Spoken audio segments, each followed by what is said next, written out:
You're listening to Tehachapod with Key Budge, Corey Costello, and Greg Garrett. Welcome to Tehachapod, Key Budge, Greg Garrett, Corey Costello. Guys, how you doing today? Good, Key. Thank you. Very well. Happy to be here again. Yeah. We're rolling with technology today, and we hit a start button instead of having to edit. We're caught doing that. some I like things a little bit. You pushed a button and then you looked up at me and you're like, yeah. And I'm like, yeah, that works. Utilizing our technology. It sounds the same as what we normally do, but it just made my job a lot easier. Did we hit we hit the post pretty well too? You know, like there really wasn't much, so that was good. Not too bad. Solid intro. Not too bad. Talk up the song a little bit. Well, coming up, we're going to talk with Ashley Whitmore, our airport manager. Mm-hmm. Looking forward to it. Ashley's got a lot of hats that she wears, but what she does out at the airport is really important. That is one of our big assets that we have here as a city. It's one of the companies that we at the City of Tehachapi, the citizens, own and we operate it. It's one of many companies that we own at the city, but we're very excited to talk to Ashley about the general aviation airport that we have here in the sweet downtown airport that we have in the City of Tehachapi. I should mention she's actually certified airport manager. Oh, don't forget that. And I right? don't know the acronym. She'll explain the company that the organization that certified her. But she is our first certified airport manager, which makes her professional. That's a big deal. There was a lot of training, a lot of effort put into that, a lot of coursework. There was a test with colleagues. It's a big deal. Well, with that, let's welcome in Ashley Whitmore to Tehachapod. Ashley, welcome to the show. Thank you very much. Happy to be here. We're going to talk about the airport today, but we've already started to talk about things that you've done to become the most effective airport manager we could have. And you've just recently completed some training that elevates you to this level of being certified. Tell us a little bit about that. Help us understand that, because Corey teased it a little bit. Mm-hmm. And I know you were locked in your office for several days. Several weeks. Several weeks. So what was that process like? Stressful. That's definitely for sure. So it's through the AAAE, which is you're going to get me here on this acronym. American Association of Airport Executives. There we go. There we go. We got to keep an eye Teamwork. on that. So this is one of the main organizations that you're going to see airport executives be a part of. They do a ton of training in airport administration. You're looking at finances, planning, construction, FAA regulations, and so forth, everything from lighting and markings. So anyhow, this training that I went through, like I said, it took several weeks or a full week of coursework and then several weeks of actual studying. Tons of note cards, hundreds of note cards, and then a 3-hour test from there. And this is actually just a first step in the process of becoming an accredited airport manager, so which takes another few years on top of that. Wow. That's Big a lot deal. of work. Thank goodness your kids were home and they were able to help you with the flashcards because of the pandemic. No, honestly, this was a group effort. Ashley has led an amazing team and she's well deserving of this. There's a lot of time and effort put into this with the planning, the accounting, all the different elements. It's like the Caltrans of aeronautics. You know, when you talk about the highways and byways in our state, it's not just maintaining roads. We've talked about that before, but there's so much more. If you can think of it, it's part of the portfolio at the airport. Absolutely. Well, let's talk about the airport. We've got this little gem that's there at the end of downtown that you drive by on the 58, those that pass by. What type of an airport do we have, and what do we host here?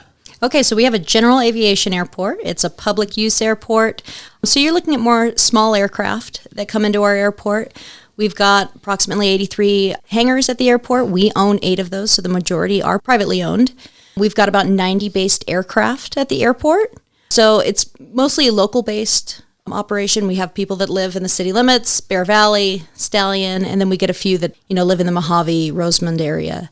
So General Aviation Airport is an airport that doesn't have a commercial operation, right? We don't have American Airlines coming and going. So it's all about, the private pilot, if you will. We do have small corporate jets that come in occasionally looking to potentially invest in our city and look around. It's mostly just general aviation. Correct. We also have a few businesses out there. So we've got Sierra Technical Services, who has contracts with the Department of Defense, and they bring in quite a few employees, I should say. from the city of Tehachapi, a lot of engineers. They're well-paying jobs out there, so that's a great asset that we have at the airport. The fire department also has a hangar out there, right? Do they? They do. They do their maintenance on their helicopters out here, and they do a lot of their training. So actually this week, you can hear the helicopters going because they're out training 2 new pilots right now. Oh, that's pretty cool. I saw them. I saw them this week out and about quite a bit, so that makes sense that they were training. And yeah, the business aspect too. What Ashley points out, that's big, and there's more that are considering and looking at the airport. And from the economic development standpoint, we see that as an opportunity because we are surrounded by those companies in the greater Tehachapi / Mojave area, Mojave Air and Spaceport, and all the aerospace and that kind of work that we have going on around us. Sometimes these people are looking for space outside of the giant Mojave Air and Spaceport, and so they look at smaller general aviation airfields like ours as a potential landing spot. So we're looking to continue to build on that a little bit. It's pretty cool. Whenever I get a chance to go by, I always pay attention to what's coming in and leaving, because you see some of the coolest aircraft, that I'm guessing that they're all privately owned, that are coming in, some old military vintage things. Mm-hmm. And it's just like, you have to stop and pay attention because it's too easy just to just drive by and not look. But when you do, my gosh, we see some cool things out there. We really do. If you don't look up and see something flying, then you think that's cool. Something's wrong, right? It's really, really neat. We had, 5 Blackhawks come in, Blackhawk helicopters last week, kind of in formation, which was really cool. And then we have a V-22 Osprey that came in a month or 2 ago, made a giant mess, but, those big propellers. It's really fun to watch airplanes come and go. Yeah, one of the great things we have about our airport is our elevation. So a lot of times they like coming in to the 4,000 feet. They can do some of their high elevation training here, which they have to do. A lot of times it's a lot easier for landing. Density altitude is a big deal. So we're already at 4,000 feet. And if it's a hot day, then the air is thinner. So we could be, realistically, the airplane sees it to be 5,000, 6,000 feet, those sorts of things. So you got to be on top of things. And it's a good training airport, that's for sure. And a lot of people have started businesses here. Yeah. Some have moved on for various reasons, but it's a little incubator for the aviation world, and we're really proud of that. Whether they decide to stay and we can accommodate them or they move on, it's all about job creation, right, in our city, in our region, in our state. So good stuff. One thing that I'm curious about and continue to track on, we see more and more, and I think, Ashley, you mentioned this was part of your training, or you've discussed it with other airport managers, the concept of what we have, ride share type things, Uber, Lyft, with a car. There are some services now, and there's a couple actually flying into our airport that they're members of this sort of group. They're private plane flights. They're not pilots, but they basically, because of this subscription, they rent a plane when they need it, and the plane comes, picks them up, and takes them where they need to go. So more and more of these companies are actually out there that are starting some initial public offerings and such that would allow, they would do that sort of Uber style thing to potentially. And so you look at small airfields like us and what that could potentially mean. Well, yeah, and that's kind of just the start of it, because you look at companies right now, Uber in particular. You have Uber Elevate right now that's looking at, literally, you can get on your phone, tap on your app, and you can have a plane come pick you up and take you. They're going to start up in the Bay Areas, and one of those days it's going to move down here too. Yeah. No way. Yeah, and they're going to be electric too. An electric airplane. Can you imagine? Would Stop. You go? Would you? Stop. Would you? Stop. Yeah. No. I don't know, right? I'm still getting ready to. This is serious conversation. Serious stuff. Oh my God. There's actually one now that's out there it's more of a kind of a pilot driven one, and to where if there's a pilot saying I'm flying from Tehachapi to LA, but I got another seat and you need to get to LA, you can basically say, okay, I'd like to go with you, and you pay him whatever the fee is, and you hop in the seat and you go with that guy. Those are actually exist now, and there's more companies that are formalizing that as kind of a ride share style program. And out at Rio Tinto, they now mine in their tailings lithium. And so lithium is used in battery production. So Kern County, East Kern, is leading the way in so many arenas. It's quite amazing. I'm still trying to digest the fact He's always catching up, right? I think you learn more than the listener, maybe. I don't know. He hasn't even downloaded the Uber app yet. I do have an Uber app. I do have the Uber app. We used that on. We went to San Diego a couple years ago, just to think that it makes sense, where we are in our society and technology that's available. Yeah. And as innovative as we are as Americans, This makes sense. It totally makes sense. Yeah. I just never even thought that I would Well, and you could look Uber at home a ride. prices or things like that in the Bay Area, for instance, with, the price, people can't move in there. So they need to live in areas where they can actually afford their home, but they need to get into work. And with traffic, it just makes more sense. I think I saw something on the news a couple of days ago. The average household price in California is $850 or something. Median home Like, price. are you kidding me? Yeah. Who can afford that? That is so. People may commute with this technology. Who knows? I think I saw the Uber many amount of airport magazines that Ashley gets delivered to her. One was on her desk, and I think I was flipping through one day, and it was this female pilot who was commuting. She was whatever her job was, and she commutes in her plane, and she lives an hour and a half or 2 hours away from her actual job. And she instead of buying a car, she actually bought an airplane, became a pilot. And that's how she commutes back and forth to work. I'm aware of a couple on the airport now that commute via airplane. And they don't have to commute every day because we have weather. And speaking of weather, down in the valley, Bakersfield area, if it gets foggy, UPS, FedEx, all of those carriers utilize our airport to pick up and drop off packages. Isn't that right, Ashley? Yeah, we are not often, but we can be used as a reliever airport for those So carriers. there's a lot of benefits. And then the emergency operations, God forbid something happens. When the big mudslide happened on Highway 58 several years ago, the 1,000-year flood, remember that? There were pilots that utilized our airport. So it could be an emergency operations center. So there's a lot of, it's not just a recreation pilot. It's an important asset. Absolutely. And I have to throw in a fun fact here. Ooh, fun fact time. Yes, fun fact time. Okay. Our earthquake in 1952 here, we were isolated, could not get in or out of Tehachapi. So the only transportation we had was via the airport. So go. your mail came in that way, food, medical supplies, and even the cleanup crews for the airport. Or sorry, not for the airport, for the city. Right. Came in via the airport, and that was for a few weeks until we could get services again. I'm not surprised. And then the fire, U.S. Forest Service, Kern County Fire, you mentioned it earlier, Key. But the Forest Service, the contractors that support the forest fires in and around our region, even 50 miles to the north, they utilize our airport for fire protection. Mm-hmm. Absolutely. We had the Forest Service up here last summer. They had a few fires up in, I believe, the Kernville, Lake Isabella Lake area. Isabella, yeah. So they based their operations out of here. We had 3 or 4 helicopters that were out here, and they stayed for quite a few weeks. Yeah.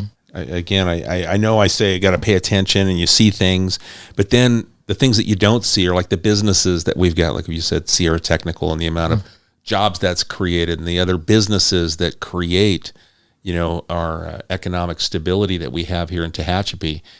That the airport is a critical asset. It's a community asset, and that it's well utilized. We have all kinds of different things that are happening at the airport, whether it's public or private. And why don't we talk a little bit about those, Ashley? All right. You want to talk about community events that we might have let's out do there? it.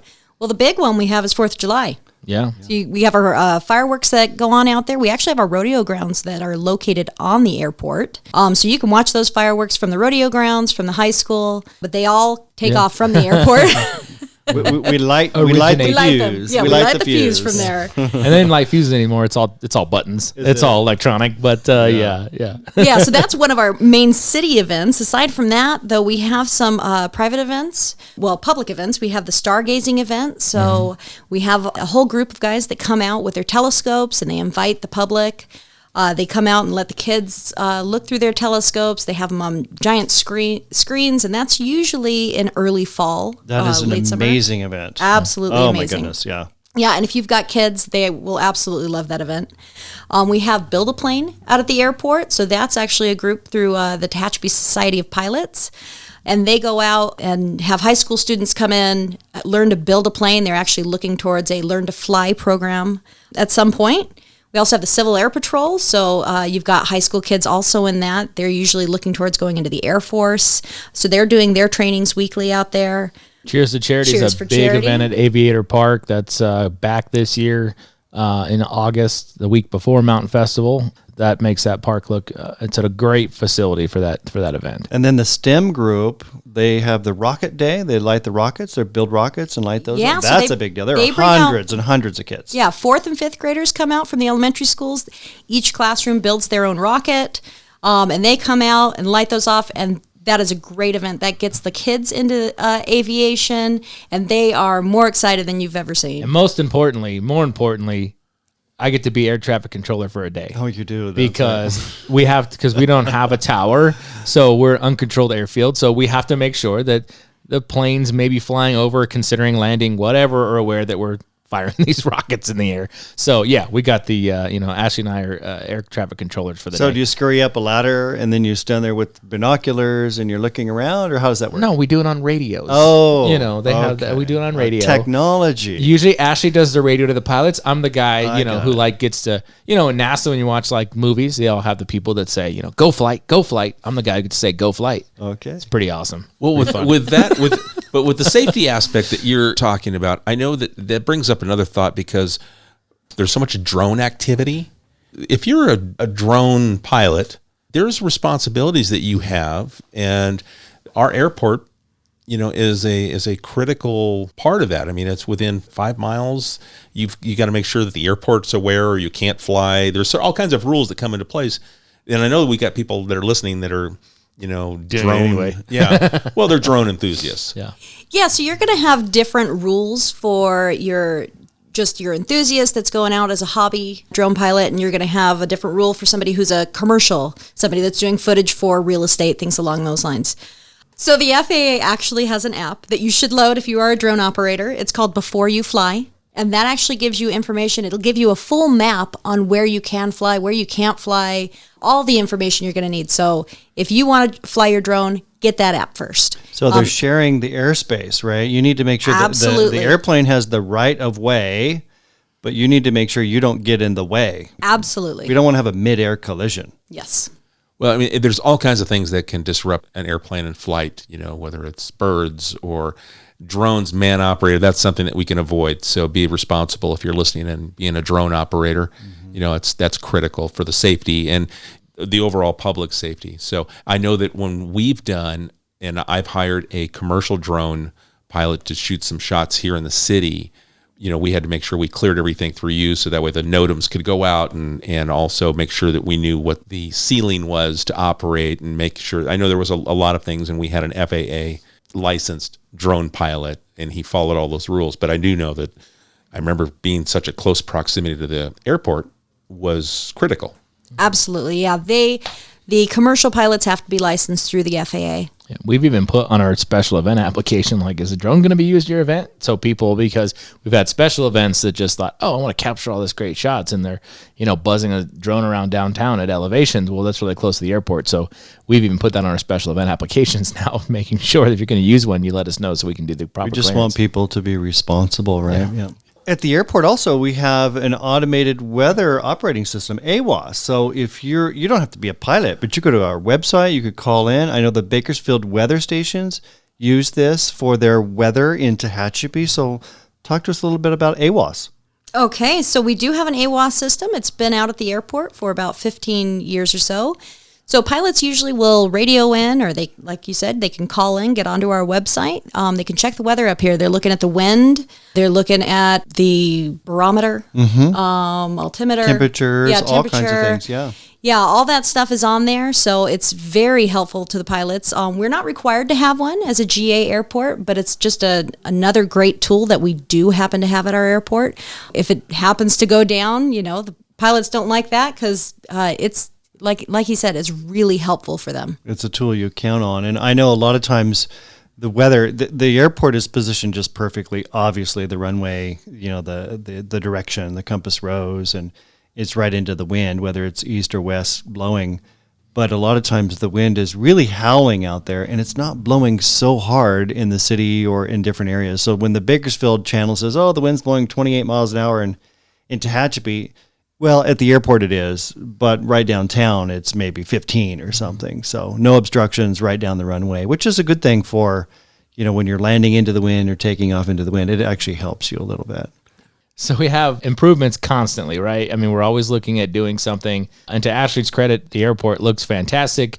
Weeds, which we brought up 4th of July, right? We always got to mow and get ready, and it just because of the preventative maintenance that Ashley sort of directed with Public Works assistance. This year, it's going to be probably a fairly easy, and we're hoping, the fire risk is as low as it's been just because of the vegetation control we've done out there. But there's always capital projects and stuff that are going on. You work with the FAA for grants. So what's sort of in the queue for improvements at the airport in the next few years? All right. Well, currently we are working on our parallel taxiway project. We've just completed design on that, and we are actually out to bid for the drainage portion of that project. So we're looking at 2022 for drainage. That's really our drainage basin. So that's the first thing we need to do, the first step in the process. The second phase of construction for that will actually be the pavement. So we are actually moving the taxiway south to become standard with FAA. Beyond that, we are also looking at the runway. We're going to do some rehabilitation to that afterwards. That should be a simple design and construct. We also want to rehabilitate our parallel taxiway. That was in the queue a few years back, so there's already environmental done for that. There's just going to be a little re-up on our our CADX, and then we will redo the pavement. And we're also hoping to eventually put in a new fuel facility, which will accommodate more capacity.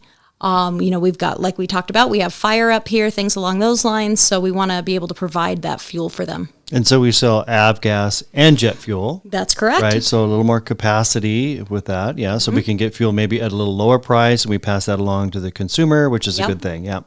Now, we've also had some interest from doing some filming because it's a cool backdrop. You're in the mountains, you've got the wind turbines off into one direction. You can look in mountains and just have clear skies. And I know we had maybe not a lot of film production, but we've had some inquiries and interest about doing things, not to talk about projects, but I mean, that's another thing that we can do out there. Yep. The one question you always get out there is, can I drive my race car across the runway or down the runway? Lot, yeah, right. we get that a lot because that's probably the most fun thing to do out strip. there. Yeah, it's a giant drag strip. Yeah. Basically, the answer is no. Right. I'm the city manager, and we limit our liability, right, for good reason. Yeah. Yeah, but we did. I mean, I'm sure we can talk about this now. We had some inquiries about some kind of show, like a Top Gun. Top Gun. Yeah. No, that didn't work out. Yeah, too well. Top Gun 2. We were. They went to Ennio Kern instead, but we actually, we had to film Site Selector. We took out a couple times. They had to look at our original hangar. The original hangar that's still out there. Hangar 1. Hangar 1 would have been really cool for the opening scene of the movie, which has been delayed multiple times because of COVID. It's supposed to be out last January, whatever it was, 2 summers ago. It seems like now. We didn't have a floor in there, and it wouldn't have fit the Mustang they were trying to put in there for Tom Cruise.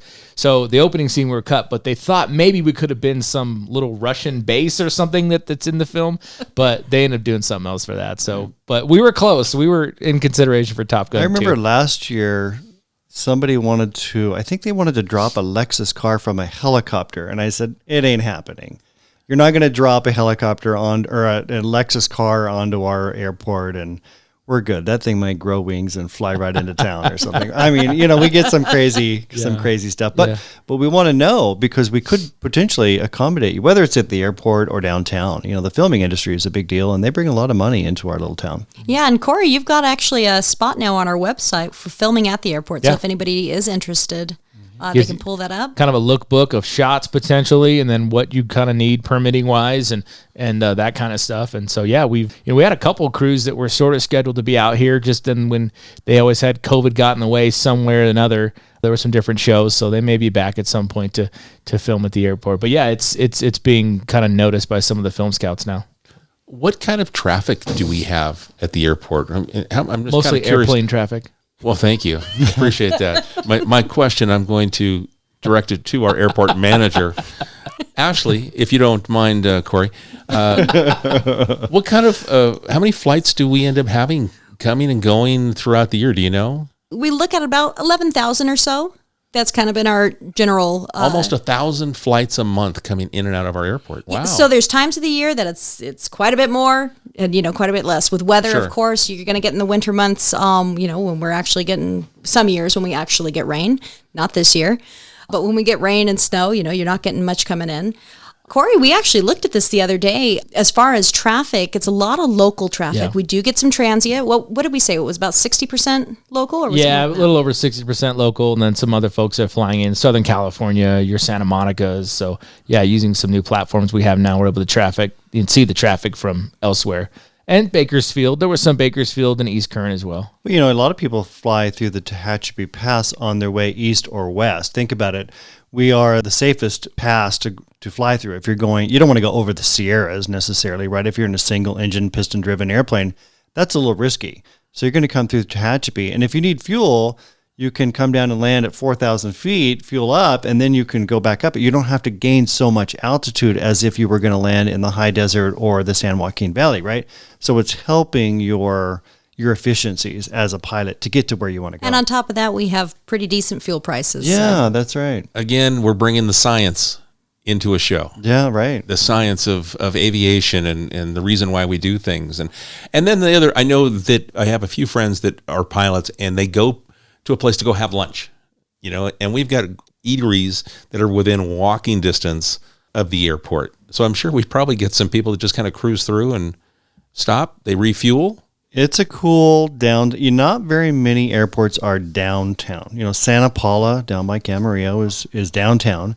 Tehachapi is downtown. Most airports are outside the city limits or, you know, far enough away, but we have something really special. And you can land here and you can stroll downtown and eat at many, many good restaurants. So we're very proud of that. We even had an interesting, what was that, like a couple years, it was like last year, there was a helicopter crew. They were up here doing mostly, I think it was like power line inspections. They were contractor but they were staying nearby at the Holiday Inn, and they stayed the night. They stayed a couple nights, but didn't have the way to get back because like we don't have any cabs. They called the city hall at like 7 a.m.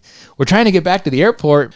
I just got in the car and went and picked them up, took them back to the airport so they could you get real service. Yeah, exactly. We didn't do that for everybody, but I mean that was one of those things. It was like the guy was, "Are you sure?" I said, "Yeah, no problem, man. I'll be there in a couple minutes," and we brought them so they could get back because they were here for several days doing pretty important work in terms of those gas line inspections and stuff with the helicopter. So you never know who's coming and going at the airport. You really don't.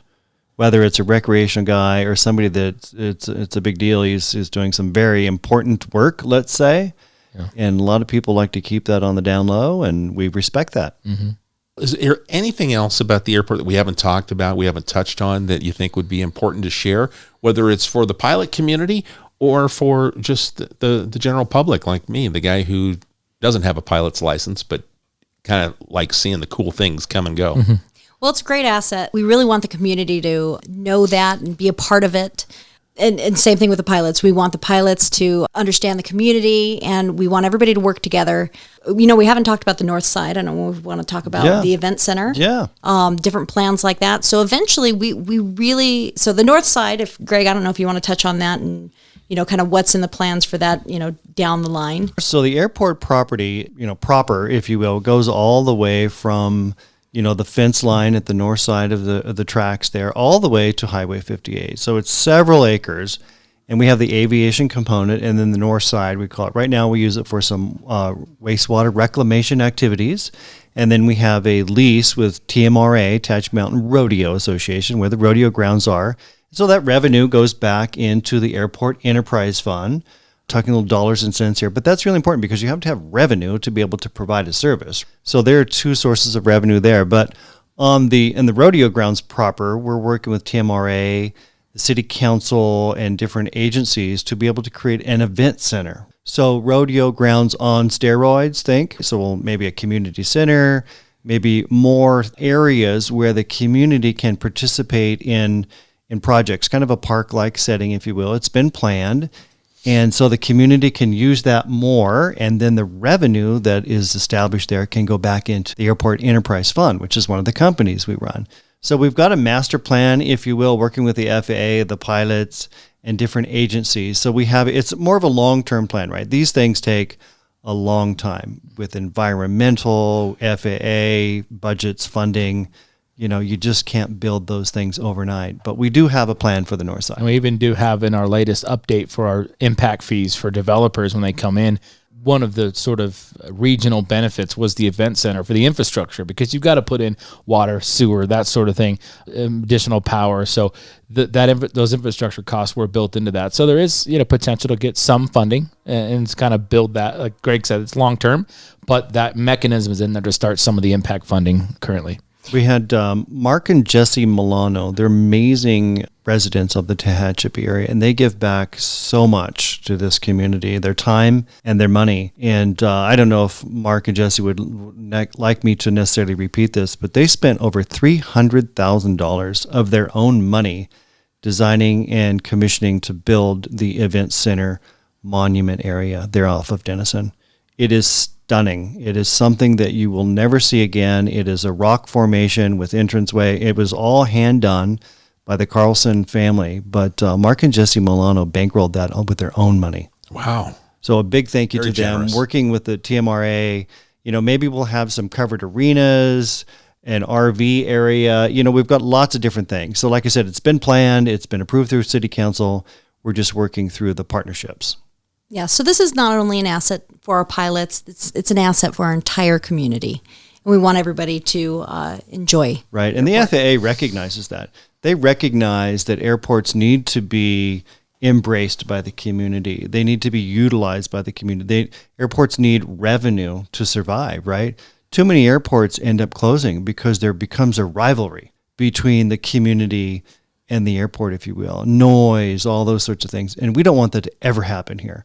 We want our airport to be solid as a rock so that we can utilize that facility and that asset for the aviation community, and then the city and their surrounding areas really embrace it and understand the importance of that asset. Ashley, anything else that we've left out? No, not unless you guys have any other questions. It's been a great conversation. Thank you. You're welcome. If there's someone out there listening, they want more information, we have an airport page on the website. We do. All the contact information's there and should answer any of the questions. Absolutely. And then they can always feel free to email, call. Happy to chat with them. Excellent. So we'll make sure we put your contact information in the body of the description of today's podcast. Yeah, this is an aviation community. Just on the other side of the valley, we have a privately held airport owned by the Barrett family, Mountain Valley Airport, and then Mojave Spaceport, Edwards Air Force Base. This is an aviation community, and we embrace it, and we love our pilots and what they bring to our economy and our quality of life. And if you even just use the Text My Gov and text airport to our local number, 441-3844, you will get information on the airport. I saw you on your phone. I was wondering what you were doing. Test it. All right. Good plug Okay. there. Yeah, Good plug. I always Corey. I'm test like, it. dude, we're working here. What are you doing on your phone? Nope, it's got a nice, it was work. nice link back to the Tehachapi Municipal Airport page with all the information. So even if you're just checking fuel prices or something, you text airport, that goes right to the page. What was that Ashley's Text My Gov number again, Corey? Text My Gov. Our local number for our Text My Gov is, of course, area code 661-441-3844. So 441-3844. Text airport, you'll get Ashley's contact info, website, all that good stuff. Yeah, Make sure you opt in first. You text the first message should be hi, H-I, and then one word searches like airport from that point forward. And Ashley has a great assistant, Mariana Gutierrez. I do. Yeah, she is on top of things with all the leases and the legal documents and the insurance and special use applications. She is really Ashley's right-hand woman. She absolutely is. I've also got a right-hand man out at the airport. Oh, that's right, Charles. In the mornings, That's Charles. right, of course, yeah. No, he's great. He's our Mr. Fix-It. He's also a retired helicopter pilot. Yes, yeah. And honestly, like I brought it up earlier when we were talking about the portion with weeds and vegetation, but I mean, because of all that team, Charles, Ashley, Mariana, our public works crew, sort of preventative maintenance. I mean, the place has never looked better in terms of just, weeds and landscaping, all that stuff. It's just, and some of the other things that were put down on the ground for dust control over the year, like it really has never looked better. So. A big thanks to East Kern Air Pollution Control District, Glenn Stevens. He helped us with the grant last year. Absolutely. He paid for our dust control solution. Just call it what it is, because it's a great name. It's Gorilla Snot. I hesitated there, as you can tell, whether or not I should say that. We need to use that name. It literally looks like that too. But it works. It does. It's Yeah. great. It's great. We've had some extremely windy days, especially in the last week or so.